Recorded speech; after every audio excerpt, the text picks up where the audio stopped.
Back again after an extremely long break. I've been really busy lately, so I haven't had the time to do another video, but finally time. My last video I left off at the Butthole Surfers, but I have one more record to show that should have been in the last one, but I had down at my friend's. This is Brand X. Oh my god. Brand X's first album, Unorthodox Behavior. This is really good jazz fusion. Like, it has Phil Collins on drums. It was right around the time when he took up lead vocals in Genesis. But god damn, he was a good drummer. Like, incredible. But yeah, there's some really good stuff on here. The bassist too. I can't think of the guy's name. It might be Percy something. I don't know. That guy's so good. Yeah. Anyway, back to Butthole Surfers. This is their second release, live PCP EP. It's pretty much a like live version of their first EP with a couple of deviations, like Cowboy Bob, that's from their first album that came after this one. That's about it. But yeah, original pressing. Pretty cool to get this. I got this a while back along with a couple other Butthole Surfers albums. One of which is this one. This is my personal favorite of the ones I own. This is Locust Abortion Technician. If you haven't heard this, listen to it immediately. It's nothing like I've ever heard. It's claustrophobic, it's sludgy, it's grindy, it's everything. This pressing in particular is in really good condition. Like, there's not a mark on it. And I'm pretty sure it's an original, but love that back cover.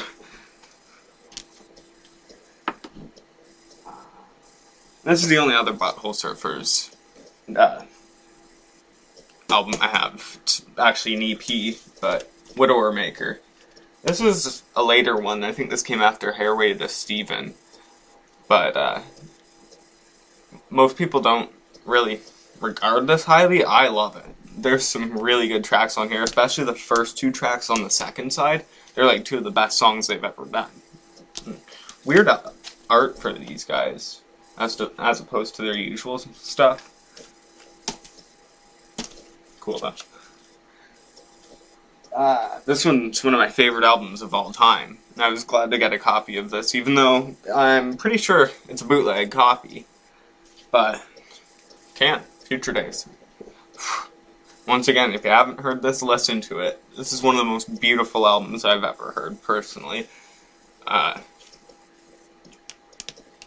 think this is the last album with Damo Suzuki, too, who is really makes Cam what Can is, in my opinion. This track here, Bel Air, so good. And this one, as I said, is probably a bootleg because it's on purple vinyl. Kind of strange, weird splatter of purple.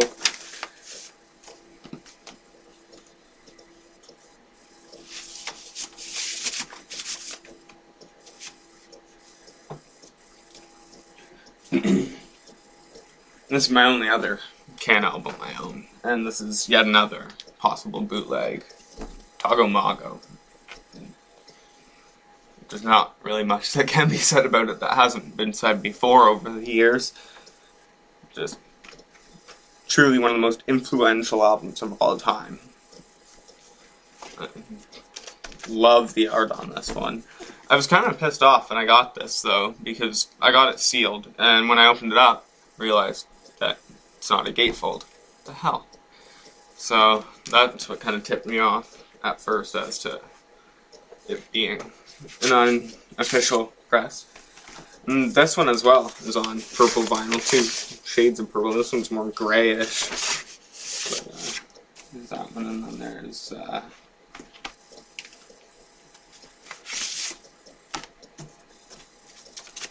this one too. Both Tagomago and Future Day sound really good, though, surprisingly. I was glad about that. And now on to Captain Beefheart. Keep in mind, all of these are reissues. I wish I could get my hands on an original album by this guy. This is his final studio album, Ice Cream for Crow. This one's pretty damn weird. Like, I'd actually consider this less listenable than, say, Trout Mask Replica and Lick My Decals Off, Baby. I don't know, this is an odd one. There's still some really nice tracks on it, like Semi-Multicolored Caucasian, which is an instrumental. This is a really big cover, too. Like, it's a couple inches bigger than any of my other albums. Kind of weird. I think this is the Four Men with Beards reissue. I honestly didn't even know they had reissued it until I saw it at Sonic Boom in Toronto. This one here's my personal favorite of his. Lick My Decals Off, Baby. I don't know what to say about this. It's just so good. It does take a while to get into, but it's a beautiful album nonetheless. And this one is on like a weird salmon-y colored vinyl. It matches the label perfectly. As does the other one in the show. Not quite yet, in just a sec. This here was the first album I bought by him. This was from the first trip I ever took to Sonic Boom in Toronto, which is, if you live around Toronto and you haven't been there, go there. It's a wondrous place. This is Safe as Milk. This is really, really good. Like, the whole way through the album is amazing. I love that back cover too. And this one is on white vinyl.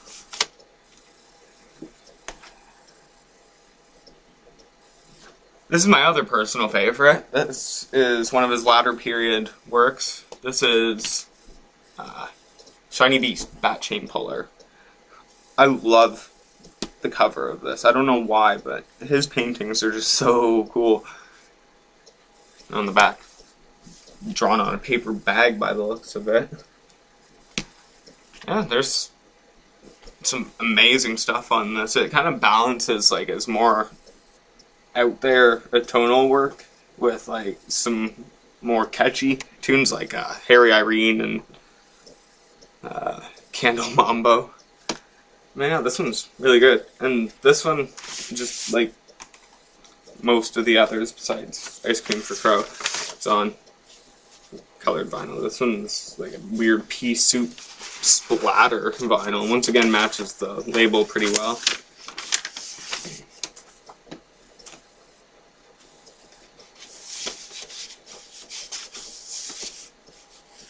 Go in there, you son of a bitch.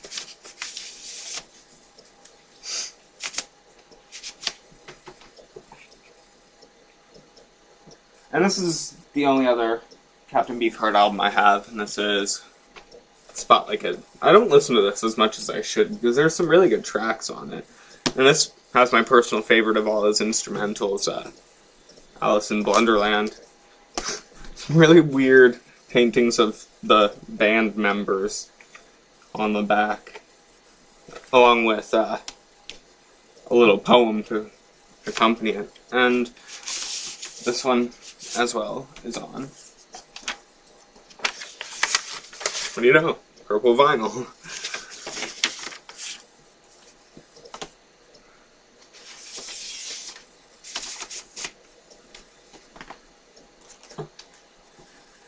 Now this one here, this is one of the very few hip-hop albums I have in my collection, but this is a good one. Not my personal favorite of MF Doom's work, but it's still good nonetheless. This is Danger Doom.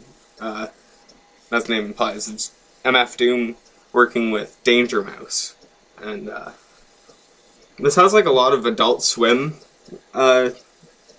samples and various things, like as you can see, like Aqua Teen Hunger Force, Space Ghost. Yeah, this is really cool. Good packaging too. Really nice. And I'm pretty sure, yeah, even this is pretty cool.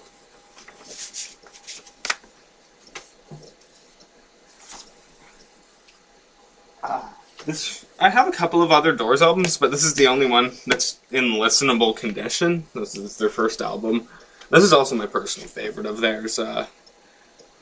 The End and Light My Fire are by far like two of the best tracks ever written. Even though Light My Fire is horribly overplayed, it's overplayed for good reason. Just a normal old pressing of this. This here is the Flaming Lips' second album, Oh My God. And this is the reissue from, I think, 2009 on, what the hell is this, Plain Recordings. I was really bummed out that they didn't use the original cover, which is right up here, for this, because it's one of my favorite album covers of all time. But the photos are still cool, and it comes with a nice, like, story about the Flaming Lips from their manager. This one is on clear vinyl. Pretty cool.